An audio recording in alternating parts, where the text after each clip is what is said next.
Well, there it goes. It came back. I think you have a loose. Because I'm whenever I breaking shake the something. table, whenever I shake the table, the old thing goes. Hey, I know you're new here, but you need to stop breaking my stuff. Live is great, everybody. Welcome. This has been a constant thing on our show, is we always have technical difficulties, so we just overcome and keep going. If technical is the only difficulty you have, you're blessed. You're a blessed man. Welcome back, everybody, to Stan's. What he titled the show is Two Men, One Mic. Oh, two men, one Yeah, mic. no. Nice. Okay. So that works if Stan's not here today. Exactly. That would have been three men And one mic. That Would have been a little weird. But I have the pleasure of having our preferred lender here, Keith Pitsch, join us today with Summit Lending. Yes, Summit Lending USA. Heck Yes. yeah. Summit Lending USA, Pitch Mortgage Team. You can look us up, Pitch Mortgage Team. All your information all will of be that. Just boom, it's right there. PITSCH. All your information will be at the bottom, so just send me whatever link. Yeah. Under the description. Yeah, under the description. Yeah, so I will do that for sure. Let me know what you want me to put there. Put your phone number, your website, and all that good stuff. Yeah, so here we are, dude. It's already February. It is already February. We've been planning this for a while. He has been a little sick. A little under the weather. Yeah. I got sick on my brother's birthday, and it's like that was on the 25th, and now I'm like, okay, I'm being sick. So, yeah. But anyway. Well, thanks for coming and joining us today. I'm happy to be here. All the good stuff we're going to be talking about today is the market, the interest rates. Market, interest rates, housing, all that stuff, all that fun stuff. Adulting. Yeah. Adulting is real, man. It's Agreed. real. That's what we do. Agreed. We And help people adult to the next level. to be better and do better. Be better, do better. Stan and I have really only talked about the housing side of what we see, and we always have questions about the financing side. And you've just been missing for the last couple of episodes. Yes, but I'm here. I'm here. I made it. Yes, I'm glad I'm here. And the financing side is honestly the key to the car. Yeah. Right. Not to make light of it, but still 70% of all transactions have a mortgage attached to them. Right. So I think one thing that we'll talk about today is like conversations are free. Mm-hmm. Have a conversation, but we'll talk about that later. But We will talk about that later. I think it's just a stigma between realtors or lenders or anyone. As soon as you pick up the phone, they feel like you're never going to leave them alone. yeah. Oh, that's a very good point. It's a very good point. Well, if you pick up the phone and call like a certain few lenders, they end in .com, that they will bug and berate you and poke and prod you and tell you like viciously say no to them. I'm not one of those lenders. So there you Mortgage broker. Yeah, mortgage broker, not a banker, not an online lending company. I am in the flesh. Yep. So Yeah, we'll start off with a light topic, our predictions of 2026, what interest rates, what we think is going to happen, and your thoughts on the lending side. rates. So here's the beautiful thing about rates right now. They're the lowest they've been since 2022. Mm-hmm. Right? You have to go back to September of 22 to get back down into the low sixes, high fives. We're back down in the low sixes and high fives. Stronger credit score, the better rate you have, obviously. But here we are, and it's been quietly happening for the last 6 months. Yep. Just slowly walking down. And I always say this to folks, rates come down very slowly. Mm-hmm. They go up very quickly, right? So I think we're in a good trajectory. I see us continuing to step down the path. 2, maybe 3 more times this year. That's good. It's good for consumer confidence. It's good for the budget.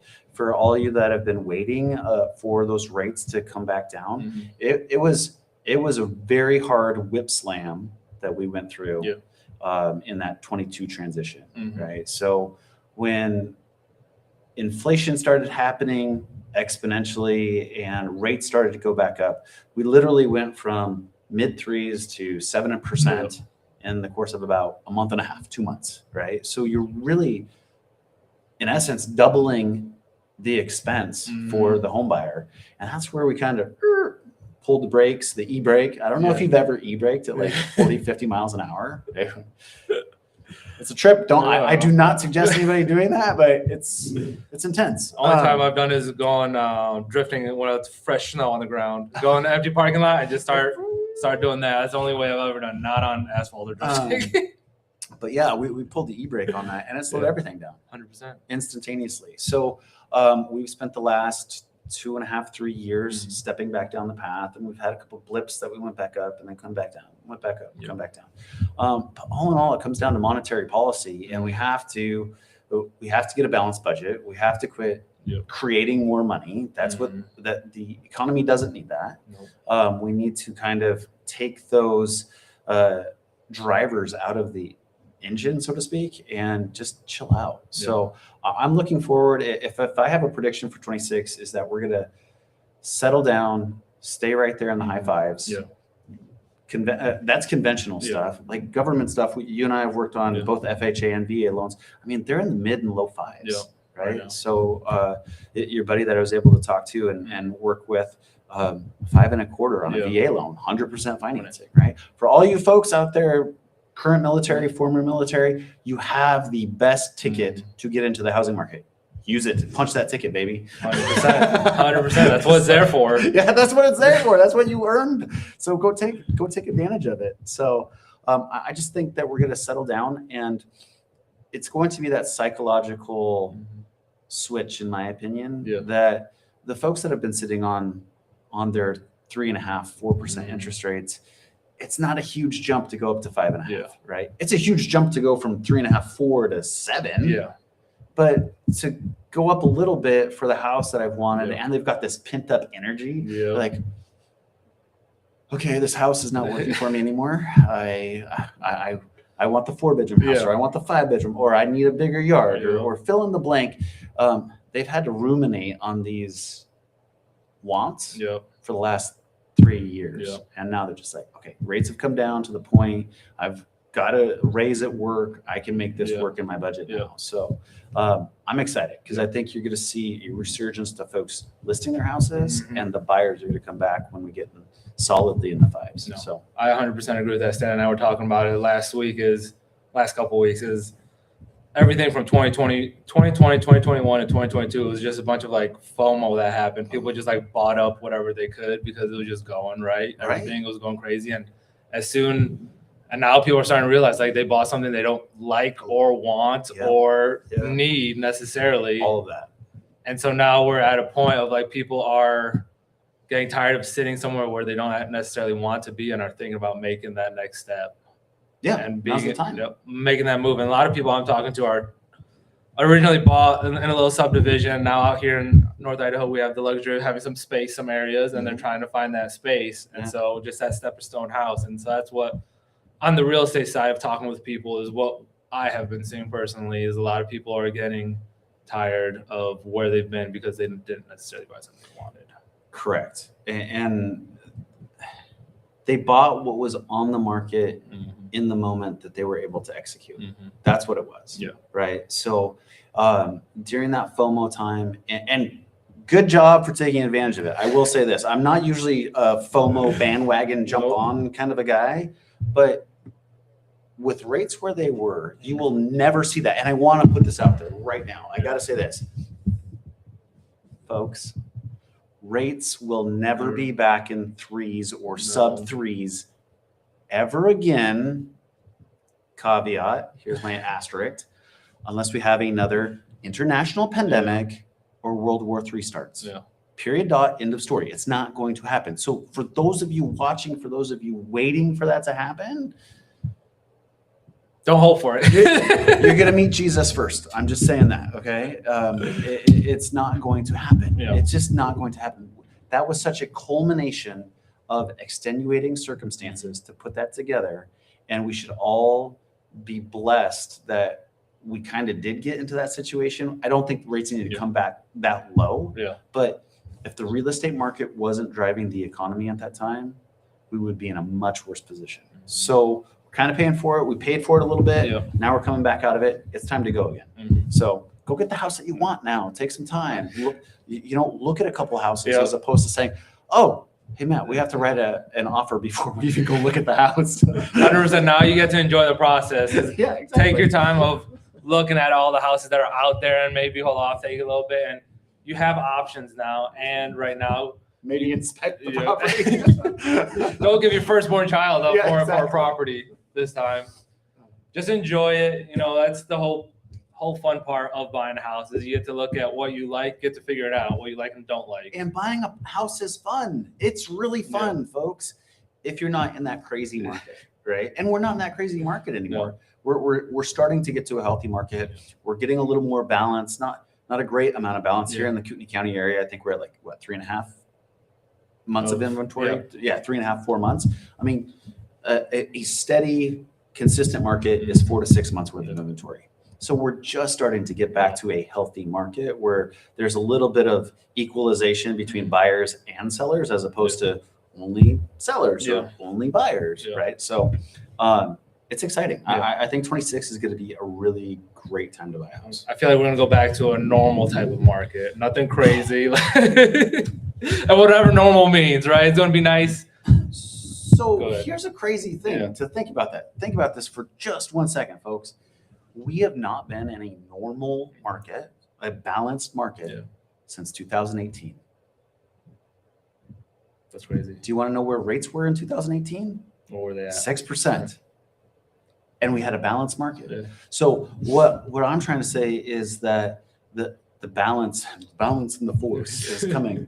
But we're getting back to that equilibrium where like this is go time. We're just gonna punch it out, and you're gonna have options as a buyer, sellers. You're gonna have people coming. You're gonna have a standard market time, right? You're not gonna sell a house in 2 days unless you properly price it. But that's your business.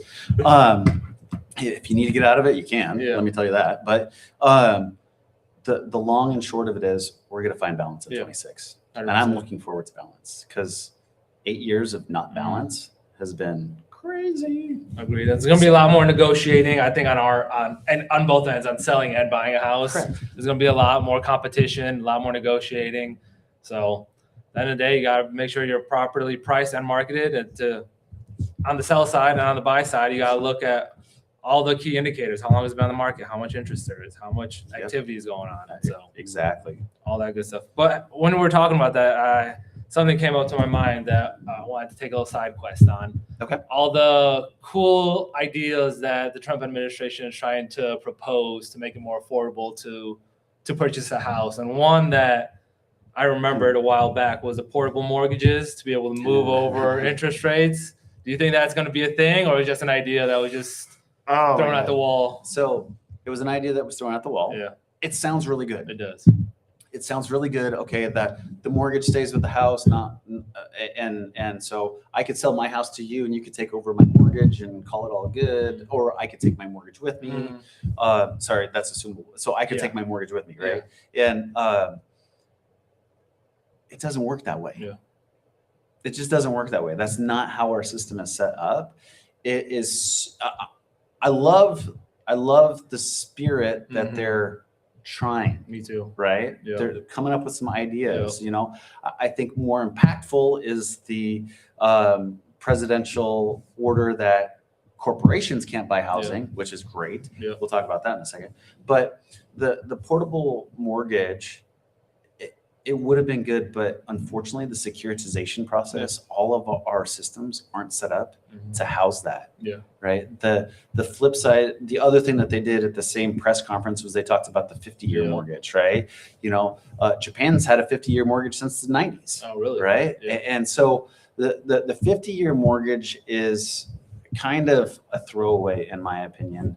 I don't necessarily think spreading the debt out longer to make the payment, quote, more affordable is really the best way in this economy. Yeah. I think if you're a aspiring homeowner, I think the best thing that you can do is have the discussion, figure out what fits in your budget, and understand how the game works today, right? The game works this way.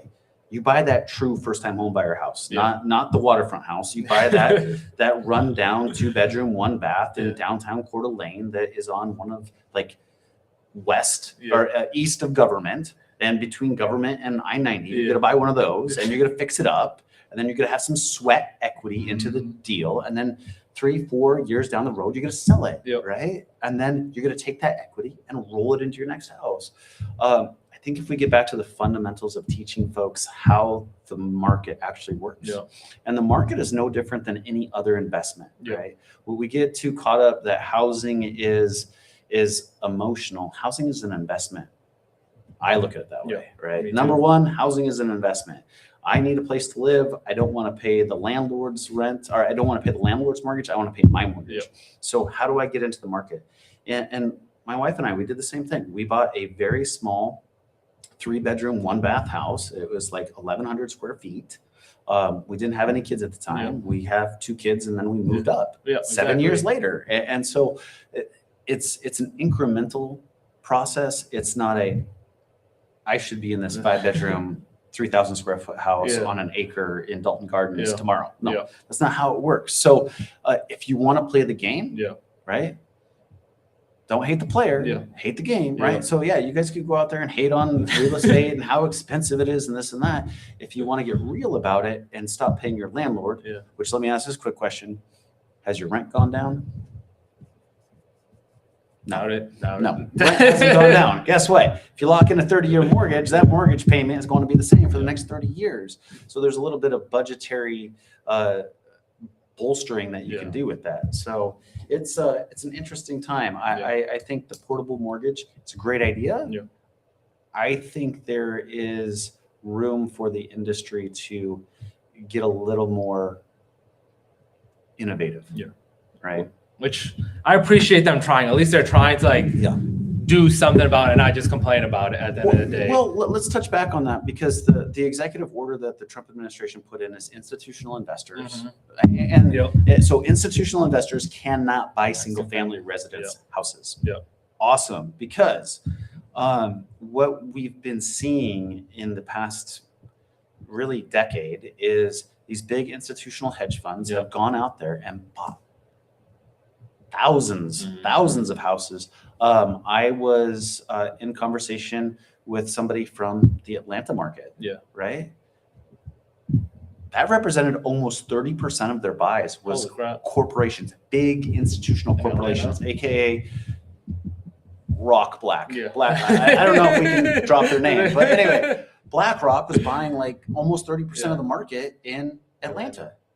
So guess what? If they can go out there and take 30% of the market off the table, you and I, the common Joes that just want to buy a house so we can raise our family and do our thing and go to work and what have you, that's 30% of the market that's missing. And let me tell you, they're not buying the $3 million, $4 million houses. Single average ones. They're buying the everyday home that they can turn around and turn into a rental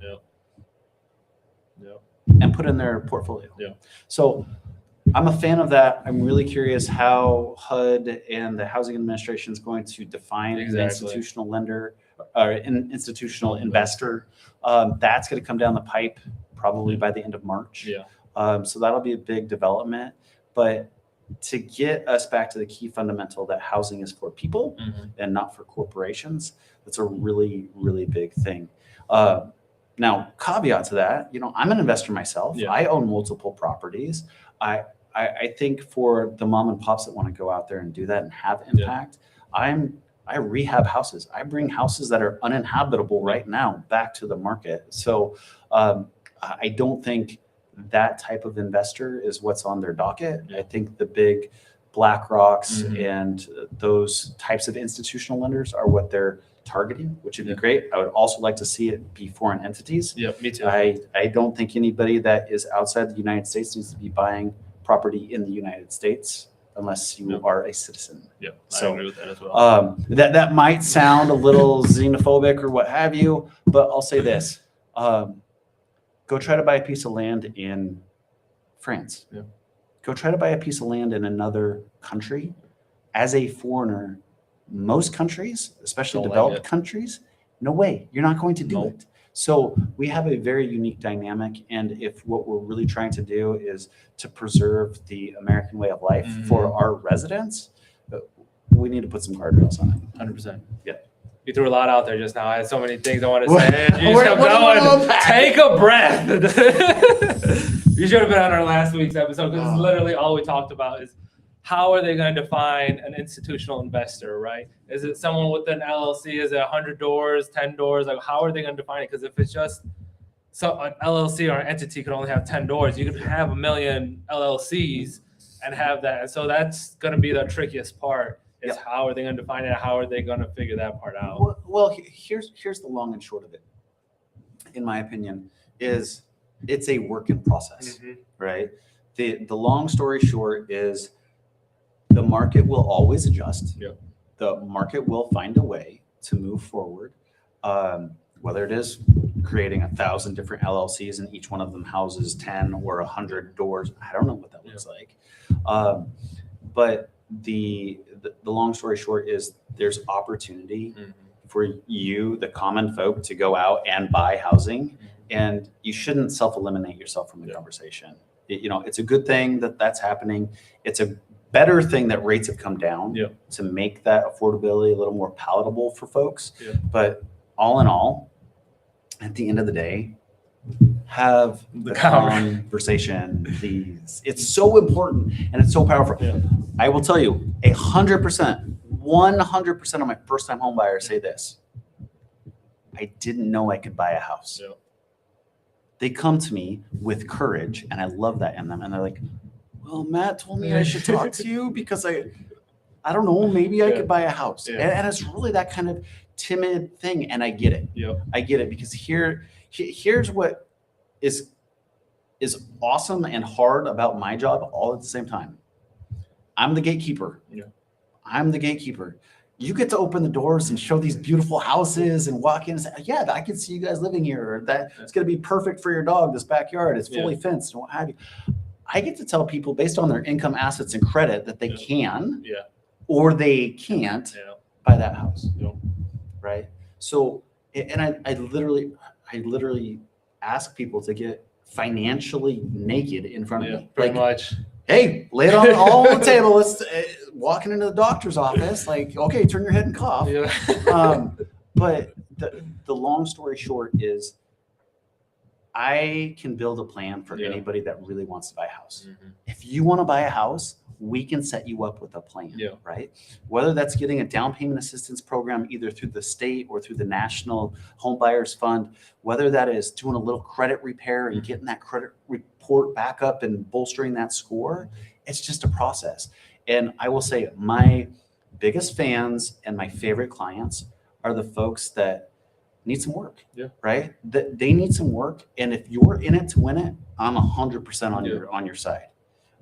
And we'll put together the plan. And then I'm an accountability partner at that point. I'm like, well, did you pay down that credit card $100 a month for the last 6 months so we can rescore you? Yes, I did. Yay. Okay, great. No, I didn't. Okay, so strike one. Like, we got to do this. I'm going to give you 6 more months. Right? But there's a plan for anybody that wants to buy a house. There's a plan for you. Way to get it done. You just have to have the conversation, right? There's no special sauce. It's just being real and honest with the situation that you're in and what you can do in that situation to make it happen. 100%. That's it. And that's the different things about not talking to someone that ends in .com, like you said earlier. Because we're not here to hound you and try to push you into something that you want, can't afford, or shouldn't be buying or whatnot. We'll have that honest conversation of what works best for everyone. Make sure you guys not only get the house that you want, but make sure you guys aren't going to break the bank for it. That's my favorite. My favorite saying is this: well, once you get the mortgage, I don't pay it, you do. So it has to be something that you're comfortable paying, right? And that gets into a really good question or a conversation between, well, what can I afford to pay and what can I qualify for? Very big difference, right? The what you can afford to pay is based off the money that you're bringing home net, right? It's after you've paid the tax man. It's after that you've had your health and dental and vision benefit taken out. It's after that your $100 or $200 to your 401k, right? So that's your net money, right? We don't underwrite off net money. We underwrite off of gross income, right? So you can qualify for more than you think you can pay for, because we use gross. You're using net. Right. So I put the first question that I usually ask in a consultation is, well, how much are you guys willing to pay? And the reason why I ask that question is 9 times out of 10, no joke, I can qualify you for more than you're willing to 100%. pay. And I don't give them that number. I give them the number. If you come to me today, I give you the number that you say you're willing to pay. Yep. Because a paid mortgage is what I'm about. Yep. I'm not about overextending people and getting them into housing that they can't afford. Yeah. Because then they don't have an excitement. They don't have a positive experience. Nope. They don't have the ability to service that debt. And that way, then they're putting their they're putting their equity in jeopardy. Yep. And now they're not able to move up to the next one because they failed on the first one. Yep. It's our job. It's as stewards of the industry, as stewards of housing, yep. to say, hey, let's keep you in your guardrails. If you're patient, you know where you're at. Yeah. It happens. It happens. So agreed, 100%. And kind of said it better myself. But I was thinking, a couple thoughts I had going on over there as you were going. We briefly spoke on what we think the market or what we think is going to happen in 2026. Yeah. Good old Kalshi, which I love. Good old betting. Where are people putting their money? What do they think is going to happen? You know, we have Wait, it's not just sports betting? Not just sports betting. You're going to bet on it. I thought it was only sports betting. Oh, not an ad. That's all the ads that I see. Really? Yeah. Bet on your team. Bet on this. No. Kalshi, you can bet on where? Literally anything. So there's a bet of how many numbers of rate cuts is there going to be in 2026. And that'd be 25 basis points is one cut. And you're thinking 3? I'm thinking 3. What's the over-under on 3? And so there's $850,000 in totally on how many people have put their money into. There's almost $1 million on this. Yeah. Wow. And so people who are expecting one cut is 16%. Okay. Of all the bets. People who are expecting 2 cuts is 28%. Okay. We're up to 42. And people who are expecting 3 cuts is up to 24%. Okay. And those are the top 3. Then it breaks down. So everyone's expecting. Whoa, wait, there's 4 cuts and 5 cuts and 6 cuts? Yeah, it breaks it down. So you have 1 cut and it goes into even smaller numbers of 5 cuts, 6 cuts. 7. And so that's really a whole bunch of nothing. But the top 3. 6 cuts is 1% of the allocation, isn't it? Yeah, I think it's 3. You think it's 3? People are betting 2 right now, 28% right here. So if you make this bet, if you bet 2 and there's 3, do you lose? I'm assuming. Okay. I don't bet really too often. So I'm not a betting man either. Well, I take that back. I do like myself Texas Hold'em. Yeah, I'm a Texas Hold'em player. 15% think there's going to be 4 cuts in the whole year. Okay, so how do I want to say this? We have a new Federal Reserve chair coming in, right? So Warsh. K-Dub. Yeah. So it's interesting because when Warsh was floated last week, all this hubbub came out. Oh, Trump is just hiring a crony. Trump is just hiring a crony. Blah, blah, blah. It's going to be undue pressure. I would like to remind everybody that the person that appointed Powell was Trump. That's what I was going to say.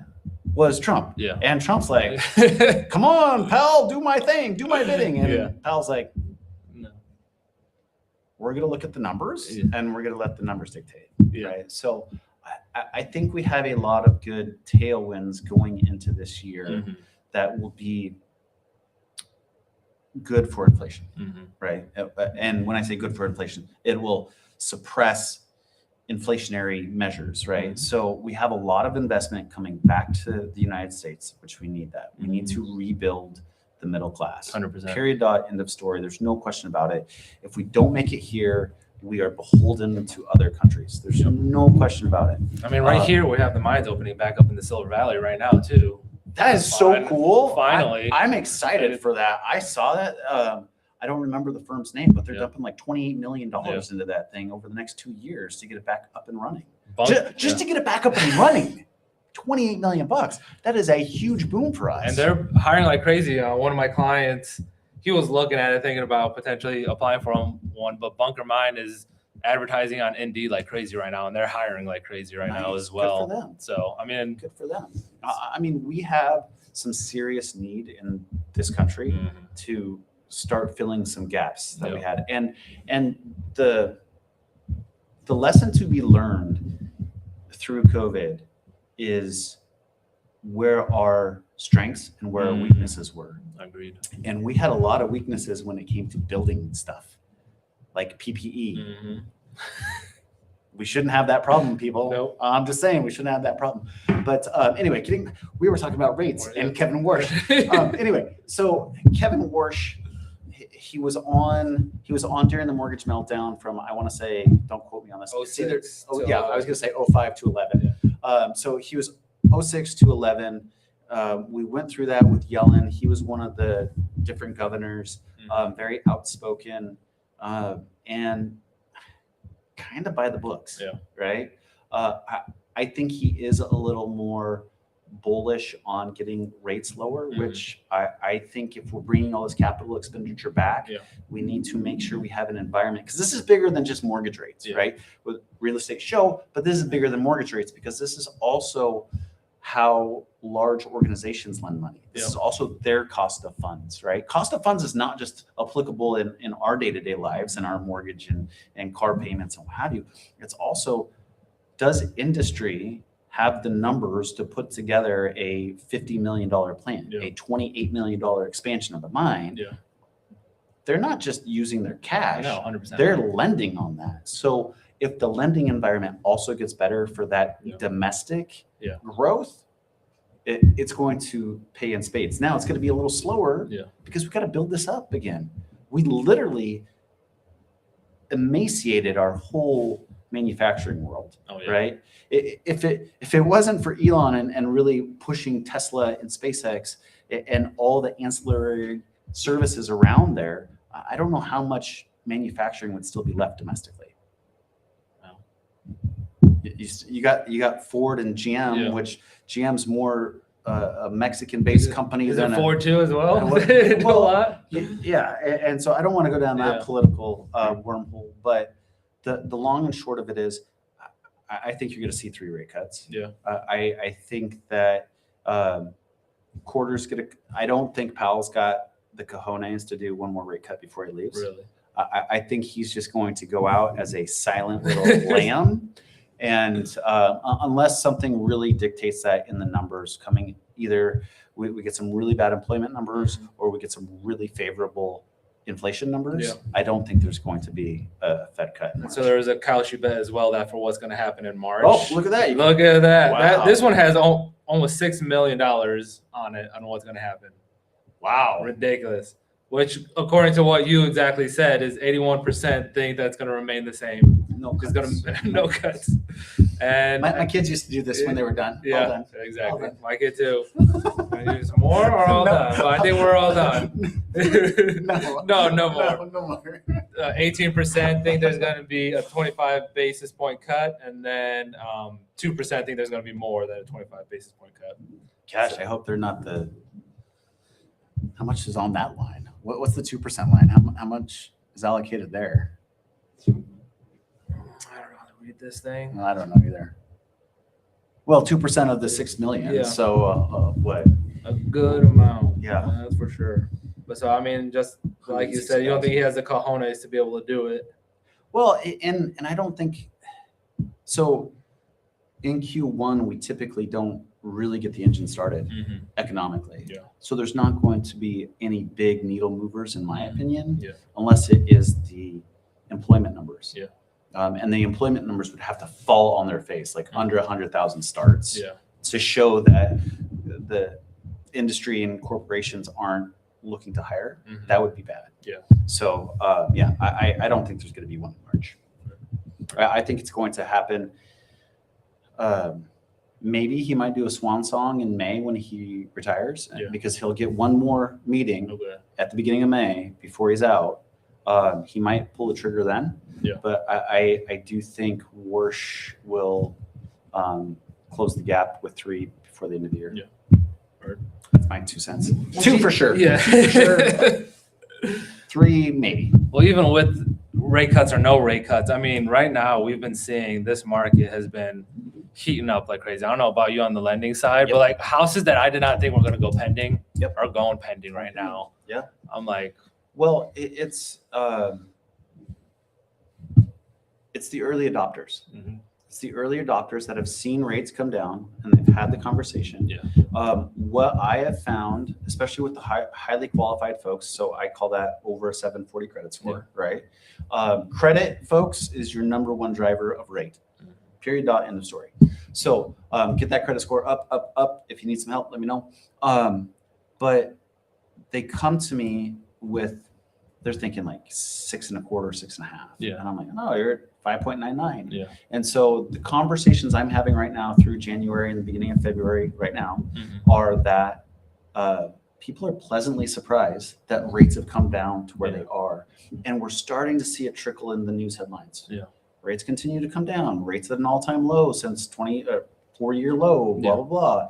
And so that drum has been getting hit harder and more repeatedly.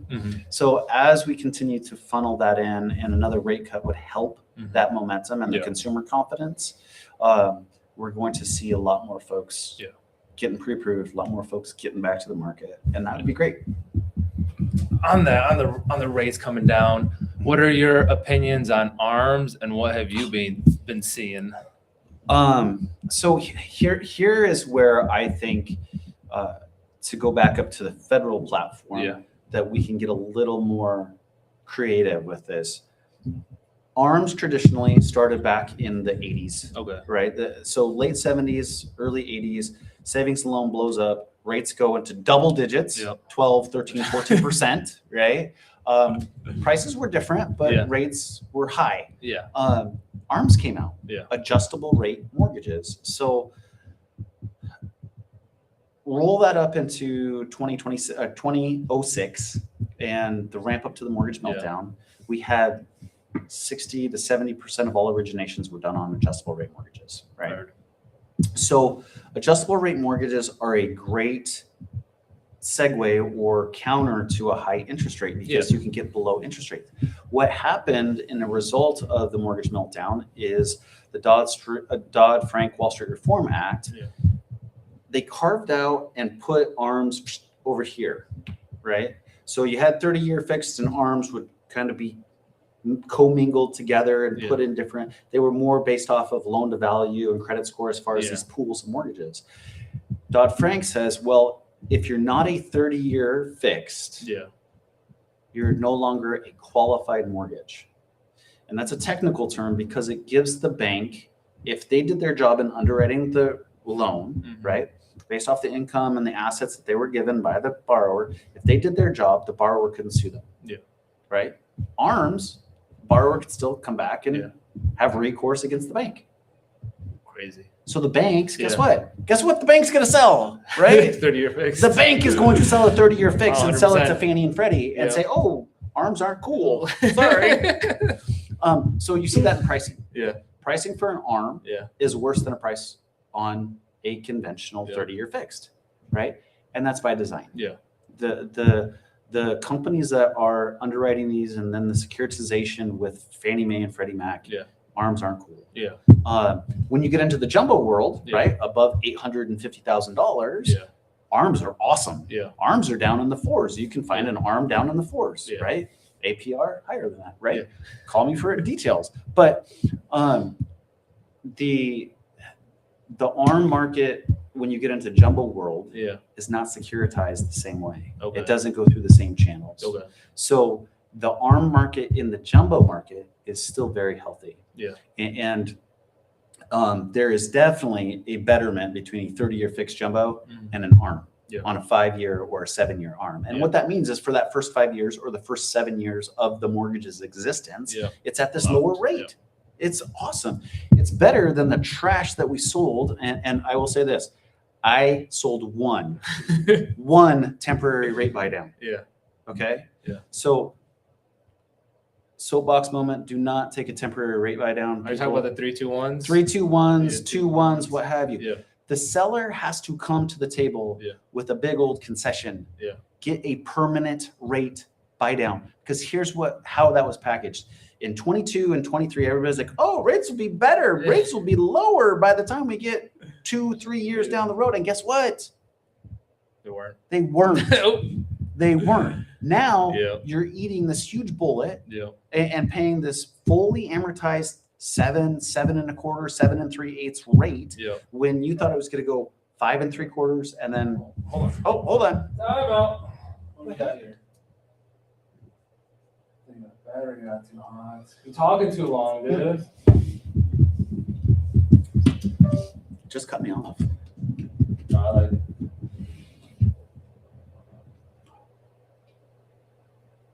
Internal temp 2.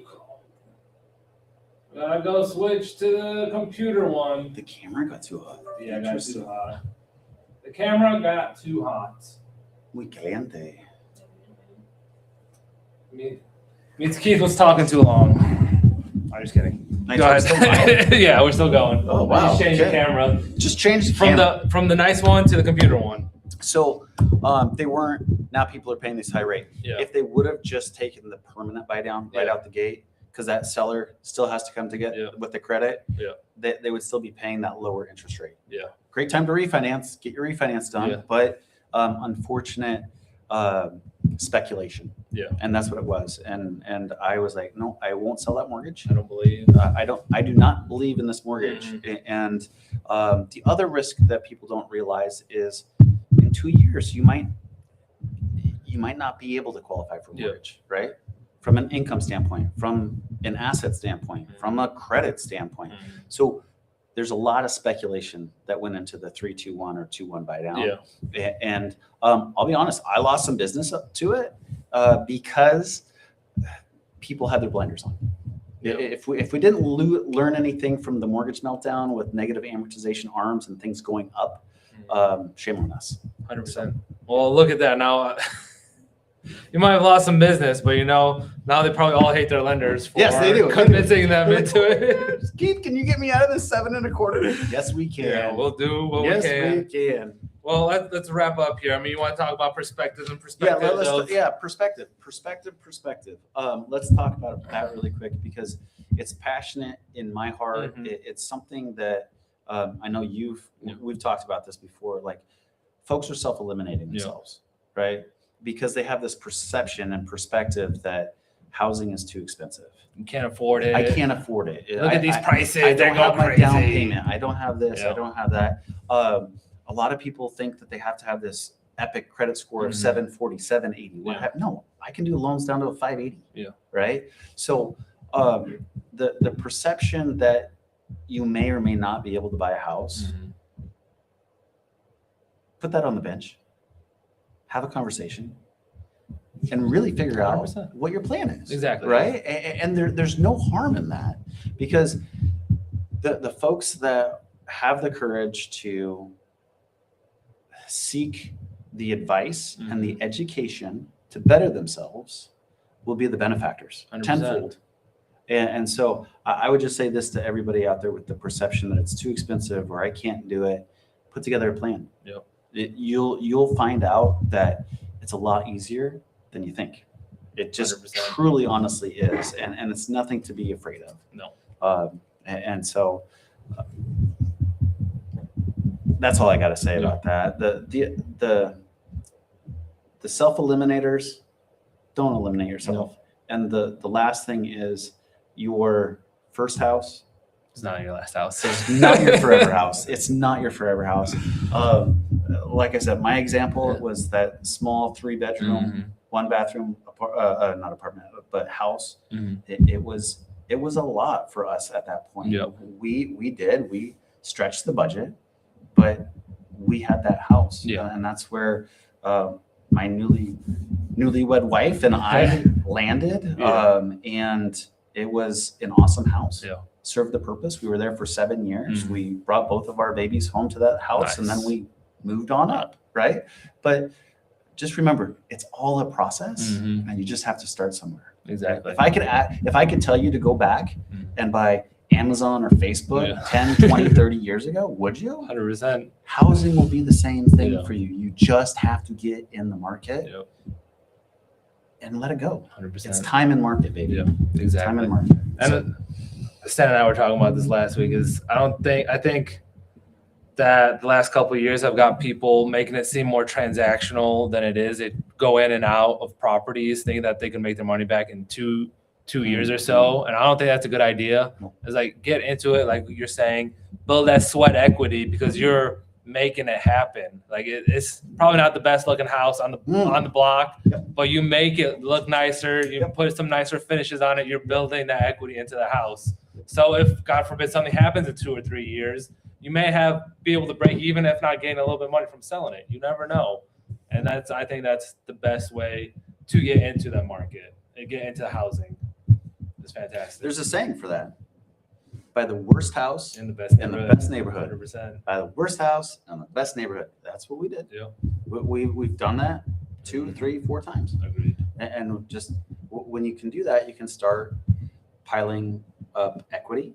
And it's not for the faint of heart. No, it's not easy. It's not easy, but nothing worth anything in life is easy. 100%. It's not easy to pay your landlord every month and just burn money. Yeah. But people do it. You're absolutely right. They want to be tied down. They don't want to be tied down, Keith. That's what I hear. Well, then if you don't want to be tied down, you can't complain about it. Yeah. Right. I mean, I tell this to my kids every day that they're complaining about something. Yeah. I'm like, if you're in a situation, there's only one person that can get you out of that situation, and it's you. Exactly right. So no complaining. Yeah. You can come to me and say, hey, I'm having a tough time and I'm going to grit through it. And this is how I'm going to get it done. Yep. But if you're in a bad spot, you have to take it upon yourself to fix that situation. Self-accountability, Keith. You're the only ones that can make it better. Too easy. It's too easy. It's honestly that simple. Yeah. It really is. I'm not trying to be flip or anything, but 90% of our issues are all right up here. 100% right. 100% right. And then on a high note, thank you so much, Keith. Yeah, my pleasure, man. Yeah, we'll have you back on. Pitch Mortgage Team. Yeah, if you have any mortgage questions, maybe we'll be in the description down here. Yeah, we'll do all the alphabet soup. I love talking alphabet soup. Oh yeah, all of our acronyms that we use confuses people. Like we can have whole conversations. They don't need to know that, and it's not real words. There's no vowels whatsoever. It's all consonants. Well, thank you, sir. My pleasure. Thank you. Thank you, guys. See you on the next one.